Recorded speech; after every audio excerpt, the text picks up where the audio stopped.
আচ্ছা, সব শেষে বলি, ঋণের বোঝায় যারা জর্জরিত, বিষ্ণু ইসলাম চমৎকার একটা দোয়া শিখিয়েছেন। আমাদের অনেকে ঋণের বোঝায় জর্জরিত, আছে না নাই? এদিকে কেউ আছেন? থাকলে হাত তোলার দরকার নেই, থাকলে এই দোয়াটা পড়বেন। এক সাহাবীর নাম আবু উমামা, নামাজের ওয়াক্ত ছাড়া উনি মসজিদে যেয়ে বসে আছে। বিষ্ণু বললেন, কিরে আবু উমামা, নামাজের তো ওয়াক্ত হয় নাই, মসজিদে কি? সাহাবী বলে, হুমুমুন লাজিমাতনি ওয়া দুয়ুন।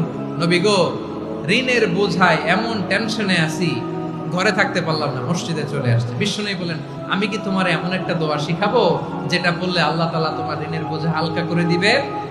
আবু মামা বললেন, ইয়া রাসূলুল্লাহ, অবশ্যই শিখাবেন। বিষ্ণু বললেন, তাহলে তুমি পড়বা, আল্লাহুম্মা ইন্নী আউযু বিকা মিনাল হাম্মি ওয়াল হাযান ওয়া আউযু বিকা মিনাল জুবনি ওয়াল বুখল ওয়া আউযু বিকা মিন গালাবাতিদ দাইনি ওয়া কাহরির রিজাল।